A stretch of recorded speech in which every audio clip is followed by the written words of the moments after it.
બ્રહ્મા ના રહેતા બિલકુલ ગુજરાતી ફિલ્મ ભ્રમનું ટ્રેલર આવી ગયું છે. ટ્રેલર એકવાર જોઈ લેજો, પછી ભ્રમ તમારો દૂર થઈ જશે કે ગુજરાતીમાં સારું નથી બનતું, કઈ જોવા લાયક નથી બનતું. આ ટ્રેલર એક શોર્ટ ટ્રેલર છે, શોર્ટમાં બતાવ્યું છે, પણ એટલું બધું બતાવી દીધું છે ને કે એક એક સીન ફટાફટ ફટાફટ ફટાફટ ચાલવા માંડે છે. ટ્રેલરની અંદર માસ્ટરી એ છે કે એક એક સીન ઘણું બધું કહી જાય છે. આ ફિલ્મની અંદર સોનાલી લેલે બીમાર બતાવવામાં આવી છે અને એનો કેરટેકર મિત્ર ગઢવી બતાવવામાં આવે છે. શું તમને લાગે છે ખરેખર કે કેરટેકરની ભૂમિકા મિત્ર ગઢવીની એટલી જ ભૂમિકા હશે? ભાઈ ઘણું બધું છુપાવવામાં આવ્યું છે આ ટ્રેલરની અંદર. ઘણી બધી હોશિયારીથી આ ટ્રેલર કટ કરવામાં આવ્યું છે. મને એવું લાગે છે ઘણું સસ્પેન્સ આ ટ્રેલરની અંદર છુપાયેલું છે. કેમ કે ખરેખર બીમાર છે કે ખરેખર બીમાર હોવાનો ઢોંગ કરે છે, અથવા તો આના પાછળ બીજી પણ કઈ કહાની છે. ઘણી બધી વસ્તુ આ ટ્રેલર કહી જાય છે. મેં ટ્રેલર જોયું એટલે મારે એક વારમાં મને કઈ સમજ પડી નહીં. મેં 2-3 વાર 4 વાર ટ્રેલર જોયું ત્યારે કંઈક વાત સમજમાં આવી. એક વસ્તુ તો છે ટ્રેલરની અંદર કે આપણને વિચારતા તો આ ટ્રેલર નાનું છે છતાં પણ આપણને વિચારતા કરે છે. મતલબ સાફ છે કે ફિલ્મની અંદર પણ તમારે વિચારવા મજબૂર થવું પડશે. અને ટ્રેલરની અંદર આપણે જોઈએ તો ટ્રેલરનું બીજીએમ, એ બીજીએમ ફિલ્મમાં પણ વર્ક કરશે, કારણ કે અનેક સીનો બતાવવામાં આવ્યા છે ટ્રેલરની અંદર. સાથે બીજીએમ એટલું જ જબરજસ્ત બતાવવામાં આવ્યું છે.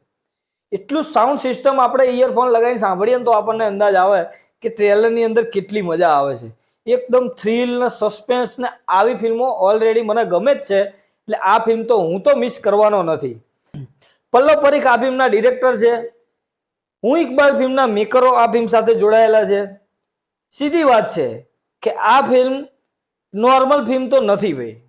હું ઇકબાલ જોઈએ છે એને ખ્યાલ આવશે, કદાચ એનો બીજો પાર્ટ પણ આવી રહ્યો છે હું ઇકબાલનો. એની જાહેરાત ઓલરેડી થઈ ગઈ છે, પણ હજુ ઘણું બધું કામ બાકી છે.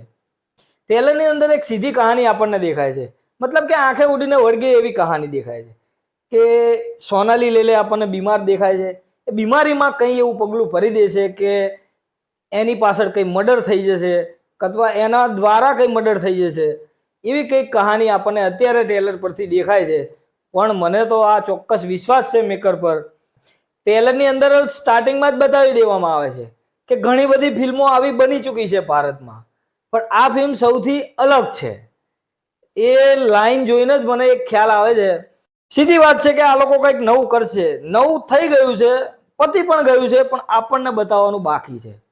એ 16 મે આ ધડાકો થિયેટરમાં થવાનો છે. એટલે હું એટલો એક્સાઇટેડ છું આ ટ્રેલર જોઈને ફિલ્મ જોવા માટે.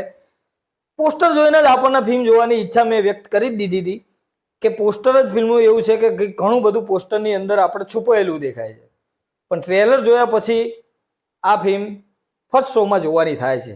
તમે આ ફિલ્મ મિસ કરવાના છો કે નહીં એ મને કોમેન્ટ બોક્સમાં કહી દેજો. અને હા, આ ફિલ્મનું પ્રમોશન કેવું થઈ રહ્યું છે? એકેય ફિલ્મનું આવું પ્રમોશન તો થયું નથી. જુઓ તમે ભ્રમના ઇન્સ્ટાગ્રામ એકાઉન્ટ પર જઈને, ત્યાં અંદર કોમેન્ટમાં ભ્રમ લખો, તમારા ડીએમમાં આખું સ્ટ્રેટર્જી આવી જશે.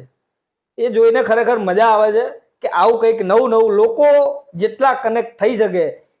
તમે પણ મિસ ના કરતા આ ફિલ્મ. તમને કેવું લાગ્યું ટ્રેલર એ મને કોમેન્ટ બોક્સમાં જરૂરથી કહી દેજો. ઘણા એવું એ કહે છે કે આવી ફિલ્મ તો હોલિવૂડમાં અને બોલિવૂડમાં બની ગઈ છે. ઠીક છે, બની ગઈ તો શું પ્રોબ્લેમ છે? પહેલા ફિલ્મ જુઓ, આ વિષય પર બની ગઈ છે. હું પણ માનું છું કે બ્લર ફિલ્મ કંઈક આ વિષય જ હતો. મતલબ કે એવી વ્યક્તિ કે જે કંઈ ભૂલી જાય છે કે અથવા તો ભૂલવાનો ઢોંગ કરે છે, આ બે વસ્તુ બની શકે. પણ એટલો વિશ્વાસ છે કે આ સ્ટોરીની અંદર પણ સ્ટોરી કંઈક નવી 100% હશે. અને જો નીકળી તો ખરેખર આ ફિલ્મની અંદર મજા પડી જવાની છે.